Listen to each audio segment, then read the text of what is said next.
Hey, what is going on? Guardians TBL here, and tonight it is Thursday night, so you know what that means. You can stop hitting F5 because the Bungie weekly blog, This Week at Bungie, for the week of May 17th, 2018 has finally arrived. Now, it's already been a pretty busy week in the world of Destiny. We're, of course, in the second week overall of Warmind. I think it's been a pretty good DLC thus far. We just got a development roadmap for the future showing off some of the things we'll be getting during this summer and in the expansion later on. We made a video covering that. Be sure to go check that out. But this week, it's going to be all about your progression in Warmind. And that is exactly where we're going to start things in this week's TWAB. In a section titled Powerful Progress, we get to hear about how exactly Bungie is going to be changing the way you grind out power moving forward in Destiny 2. They start things out by saying that the Warmind progression system for power level is an improvement over Curse of Osiris, but not exactly where Bungie ultimately wants things to end up, and I would agree, as the linear progression system in Warmind is certainly engaging for the most part, but it's definitely got some issues right now between heroic strikes and then certainly what you're supposed to do once your milestones and whatnot run out. Thankfully, Bungie has been listening to that feedback, and they're going to be making some changes to heroic strikes and the overall power level grind that should be going into effect on May 29th. The blog states that Bungie needs to make iterations one step at a time so that feedback can be incorporated and ensure that they're heading in the right direction when it comes to power progression. And so, on May 29th, heroic strikes are going to be seeing some changes. First things first, escalation protocol key fragments will become a 100% drop chance from each heroic strike.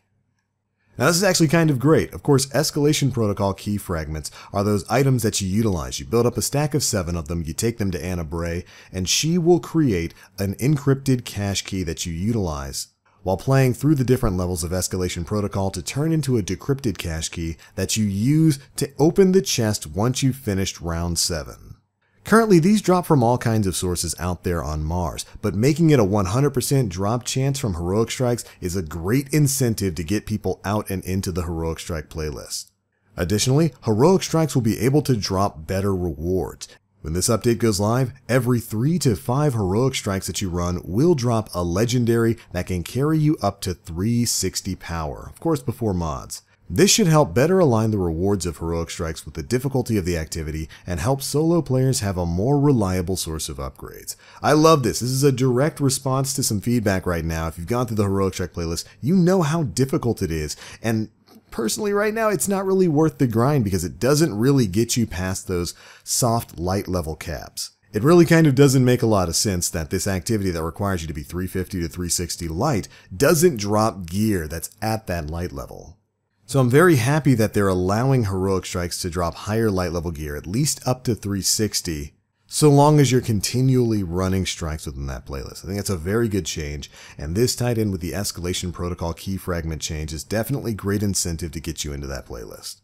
This is again a direct response to player feedback about the way heroic strikes are working, so I'm very happy to see Bungie is listening and actively tuning the game based off of that. Again, these changes are supposed to go into effect later this month on the 29th. Now, there are some additional issues that are being tracked that they don't quite have solutions for. These include finding methods to help smoothen out the transition into the in-game grind once the campaign is over, players having no real rewards to chase after once their weekly milestones are complete. I think that's a really big problem right now. In-game progression needing more tiers. As I say, right now, everything gives similar sized upgrades without discrete tiers in the progression system for players to climb. So they can tackle new activities and, in turn, climb to a new tier with new activities. Although that's a pretty big progression change, and they go on to say that don't expect anything along those fronts until September. Which is neat. I like that they're being completely upfront about a lot of the big systemic changes coming later this year. And of course, the quality of rewards not always matching the difficulty of a specific activity. Looking at you, heroic strikes. And of course, also the raid. And so with all that being said, I like that they're talking about changing up the progression system. I think that's definitely been a complaint that the community's had when it comes to Warmind right now, especially when it comes to milestones. I feel like once you've beaten all of your weekly milestones, you really have no reason to log on to Destiny and play anymore that week. And that's a shame, considering the game is much more fun to play now. And still, players will need more of an incentive to actually jump back on it. So a lot of this is really good to hear, and I'm very happy to see that progression changes are going to be coming starting very soon, again later this month. Alright, after that they had a quick kind of question and answer session about glory ranking and matchmaking and some stuff like that. We'll leave a link to the TWAB in the description box below if you want to read the entirety of these questions and answers. But the basic gist of it was talking a bit about matchmaking, how they've changed their settings, they've re-implemented some of the fireteam protection, so it should be a little bit better for you solo players out there. And of course, they're looking at implementing some changes so that when you join a game in progress in the Valor mode, you don't join games in progress in competitive, at least you're not supposed to. But when you join a game in progress in Valor mode, and let's say the team has a pretty heavy advantage over you, it not counting as a loss for you and taking away your win streak.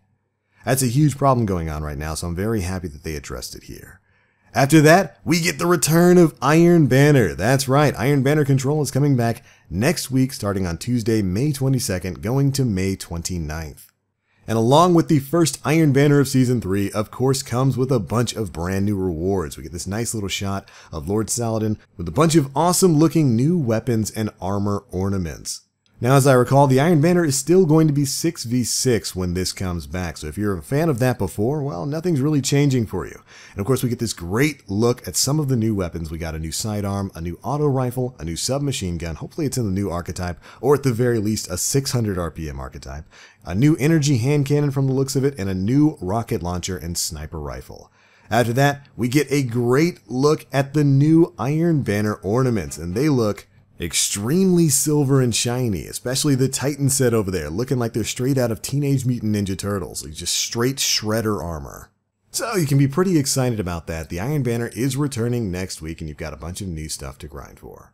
Alright, after that we get some updates about some UI changes coming. Stuff like adding medals and stats to the post-game carnage reports after strikes and like PvP, as well as changes to the LFG section of Bungie's Destiny Companion app.